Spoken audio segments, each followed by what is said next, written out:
Mtito TV, Jena Mtito TV, Jena Mtito TV, rafiki namba moja wa burudani na michezo. Rafiki namba moja wa burudani na michezo. Kocha Fadu Davids amesisitiza kwamba kikosi chake, timu yake iko tayari kucheza popote pale katika mechi ya marudiano tarehe 25 dhidi ya RS Berkane, ikiwa ni fainali ya pili, na kwamba huko atakapoenda kucheza popote pale ana uhakika timu yake ina uwezo wa kubadilisha matokeo, kupindua meza kibabe kutoka kwa nyuma kwa mabao 2-0 kutokana na mechi ya leo hii dhidi ya RS Berkane, mechi waliocheza kule nchini Morocco, na kufanya matokeo yawe upande wa Simba na kulitoa taji la kombe la shirikisho barani Afrika kwa msimu huu 2024-2025. Katika mechi ya leo Simba walianza vibaya katika dakika 15 za kwanza, jambo ambalo kocha Fadu Davids amekiri hawakuwa wazuri katika kukabiliana na pressure kutoka kwa wachezaji wa wenyeji kwa maana RS Berkane, na hilo kwa kiasi kikubwa likichangiwa na kila alichokieleza kwamba ni vijana wake kukosa uzoefu wa kuhimili pressure. Mashabiki walikuwa karibu na uwanja wa RS Berkane, maelfu wakizomea, lakini pia pressure kutoka kwa RS Berkane walioanza mchezo kwa kasi sana. Matokeo yake walishindwa kutekeleza majukumu yao kama walivyoelekezana katika dakika hizo za mwanzo na kuruhusu mabao katika dakika za 8, ambayo nakumbuka vizuri mfungaji alikuwa Mamadou Lamine Kamara, lakini pia katika dakika ya 14 bao lililowekwa wavuni na Osama Lamliwi, mshambuliaji kinara wa RS Berkane.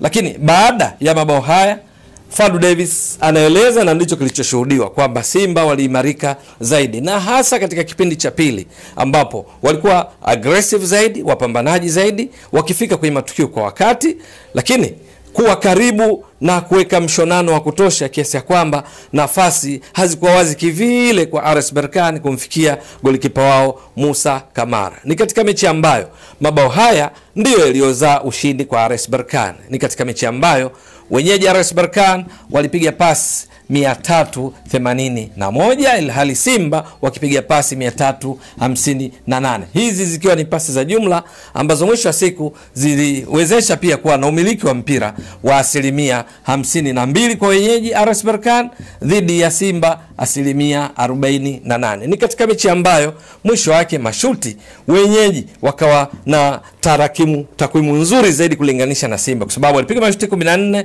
kati ya hayo mashuti 6 yalilenga shabaha, ilhali Simba hawakuwa nyuma, walipiga nao mashuti 9, lakini bahati mbaya sana kwao hakukuwa na shuti lolote lilolenga shabaha. Miongoni mwa mashuti yao miongoni mwa matukio ya kushambulia waliyofanya Simba ambalo pengine lingewezesha kupata bao muhimu katika mechi ya leo ni lile ambalo mpira wa mwisho ulikuwa umfikie Lionel Ateba Mbida na kufunga, lakini maamuzi yake katika kumalizia tukio hilo hayakuwezesha mpira kupigwa na kwenda wavuni ama kulenga shabaha. Ni katika mechi ambayo Simba bila shaka wana mengi ya kuyachukua kutokana na namna walivyocheza katika kipindi cha pili kulinganisha na kipindi cha kwanza.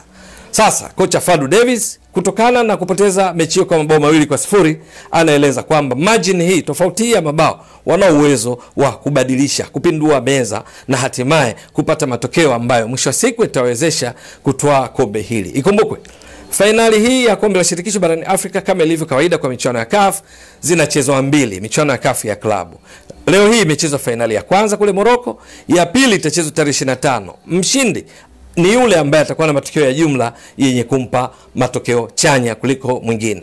Lakini ikumbukwe kuna bao la ugenini. Simba wakupata bao la ugenini, maana yake katika mechi ya tarehe 25 watatakiwa ushindi wao uanzie 3-0 ili kujihakikishia kutoa taji hilo, kwa maana tofauti ya mabao 3 margin. Na kama RS Berkane wakifunga bao kwa mfano ikawa 3-1, RS Berkane ndio atakuwa mabingwa kwa sababu matokeo ya jumla yatakuwa 3-3, bao la ugenini litawabeba. Vinginevyo wakifunga moja Simba wafunge 4, ama Simba wakiweza wafunge mabao 2 kama walivyofunga RS Berkane, matokeo yawe 2-2, alafu mwisho wa siku mikwaju ya penalty ije kupata mshindi, kwa sababu mikwaju ya penalty huwa haina mwenyewe, ni 50-50. Hiki alichokisema Fadu Davids ni kama walivyofanya katika mechi zao mbili za robo finali dhidi ya Al Masry ya Misri, ambapo katika mechi ya kwanza Simba walipoteza 2-0 kama tunakumbuka vizuri kule mjini Ismailia, lakini marudiano kwenye uwanja wa Mkapa jijini Dar es Salaam, Simba wakashinda 2-0, matokeo ya jumla yakawa 2-2, na hivyo kwenda kwenye mikwaju ya penalty Simba wakashinda na kutinga hatua ya nusu finali. Sasa katikati ya mjadala juu ya maelekezo ya CAF, barua ya CAF kwamba imependekeza mchezo huu wa marudiano tarehe 25 uchezwe kwenye uwanja wa New Amani Complex visiwani Zanzibar, wenyewe Simba wametamka hadharani mara kadhaa na mashabiki wao kwamba wanataka mechi yao ichezwe kwa Mkapa, ambako huchukua mashabiki takriban 60,000 kulinganisha na mashabiki kwenye uwanja New Amani Complex ambao hawavuki 15,000. Ni eneo ambalo Simba walijipanga kucheza, tiketi zilishaanza kuuzwa wakiamini kwenye uwanja wa Benjamin William Mkapa wakiwa na support ya mashabiki takriban 60,000 wanao uwezo kufanya jambo kubwa, wanao uwezo kuwapa pumzi ya moto RS Berkane na kunufaika na kucheza nyumbani ili wapate matokeo. Ikumbukwe Simba katika michuano ya kombe la shirikisho msimu huu hakuna mechi waliocheza nyumbani kwa Mkapa ambako mgeni alipata walau sare. Zote Simba walishinda. Katika hatua ya kuwania kufuzu hatua ya makundi dhidi ya Al Ahly Tripoli ya Libya, ugenini walipata bila Simba, kwa Mkapa walishinda 3-1. Mechi za hatua ya makundi dhidi ya SES Faction, ugenini walishinda 1-0, kwa Mkapa walishinda 2-1. Dhidi ya SES Constantine, ugenini walifungwa 2-1. Marudiano kwa Mkapa kwenye hatua ya makundi walishinda 2-0 dhidi ya SES Constantine. Walicheza pia dhidi ya Bravo Shidimakishi ya Angola. Kule kwa Mkapa Simba walishinda 1-0, kule Angola iliisha 1-1, lakini pia mechi dhidi ya Al Masry ambayo walifungwa ugenini 2-0 kama ilivyotoka kueleza, lakini kwa Mkapa wakashinda 2-0. Mechi dhidi ya Stellenbosch ilichezwa kwenye uwanja New Amani Complex. Simba walishinda 1-0, halafu kule Afrika Kusini ikaisha 0-0. Kwa ufupi, mechi za nyumbani zote Simba wameshinda. Na sasa wanaamini ukicheza kwenye uwanja wa Mkapa itakuwa rahisi zaidi kutimiza mipango yao ya kupelekesha pumzi ya moto na kupata matokeo chanya. Lakini taarifa ya CAF kuelekeza mchezo huu uchezwe kwenye uwanja New Amani Complex limeendelea kuibua mjadala, ingawa kocha Fadlu Davis anasikitika kwamba kwenye uwanja wa Mkapa ndiko ambako anaamini mashabiki ambao ni wachezaji wa 12 wangekuwa na idadi kubwa zaidi kuliko uwanja wa New Amani Complex visiwani Zanzibar, lakini akasisitiza kwamba vyovyote itakavyokuwa mechi ichezwe kwa Mkapa, mechi ichezwe New Amani Complex, mechi ichezwe kokote, hata pale kwenye uwanja wa Manispaa pale Berkane nchini Morocco ambako leo hii ndiko Simba walikopoteza 2-0. Kocha Fadlu Davis anasema hata ikichezwa kwenye uwanja ule tena anao uwezo wa kubadilisha matokeo. Vijana wake hasa kutokana kile ambacho alikishuhudia katika kipindi cha pili kuelekea mwishoni mwa mchezo ambapo Simba ilionekana kuimarika zaidi katika kuzuia na pia kutengeneza mipango ya kwenda kulishambulia lango la RS Berkane.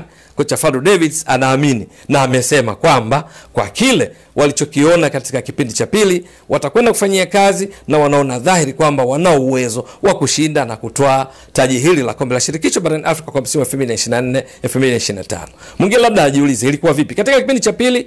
Miongoni mwa mabadiliko yalifanyika ilikuwa ni pamoja na kuingia Joshua Budo Mutale akiwa na fresh legs, miguu mipya, akawa akicheza zaidi, akioperate eneo la kati ambalo Mamadou Lamine Kamara alikuwa ni nguzo kwa RS Berkane katika kuzima jitihada za Simba kwenye kushambulia, lakini wakati huo akihusika katika kujenga mashambulizi kuanzia eneo lake, lakini wakati huo akiwa amefunga bao. Alikuwa kwenye kiwango bora sana leo hii. Lakini alipoingia Joshua Budo Mutale, pengine kwa sababu ya hiyo miguu mipya kitokea nje na nishati mpya, pengine kwa maelekezo ya kocha Fadlu Davis, Mamadou Lamine Kamara pamoja na wenzake Jasin Labiri kwenye eneo la kushuka kwenye eneo hilo la kati kwa kiasi kikubwa lilidhibitiwa.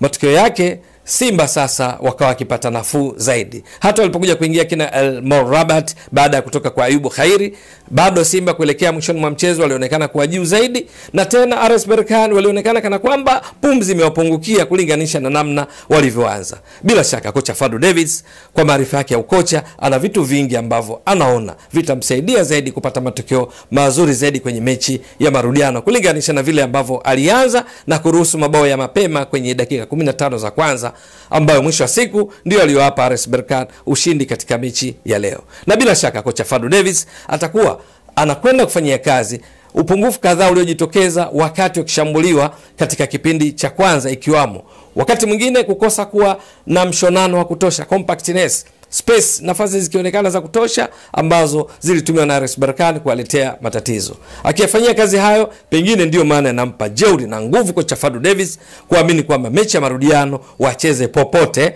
wana uwezo wa kupata matokeo wanayohitaji. Je, itakuwa vipi? Bila shaka kufikia hiyo tarehe 25 maamuzi yoyote ya CAF kwa kocha Fadlu Davis na vijana wake yuko tayari, na hili ndio jambo la msingi. Kama ni kubishania juu ya uwanja, basi wabaki viongozi, wabaki wanachama, mashabiki na mamlaka nyingine za kushughulikia mpira wa miguu, lakini kwa benchi la ufundi na wachezaji wao ni vyema, kama alivyosema Fadlu Davis leo hii, inaelekea wazi kwamba wao wamejiandaa kisaikolojia kucheza popote ili kuwapa furaha wana Simba, kuwapa furaha wa Tanzania. Je, itakuwa vipi? Ni swala la kusubiri. Ewe mtazamaji wa Mbwaduke Star Sport Next Level, endelea kuunga mkono channel hii kwa kuhakikisha una subscribe, una share, una like na kucomment. Mwasilishaji wako ni mimi Ramadhani Mbwaduke, almaarufu kama mzee wa data. Shukran jazilan. Bye bye.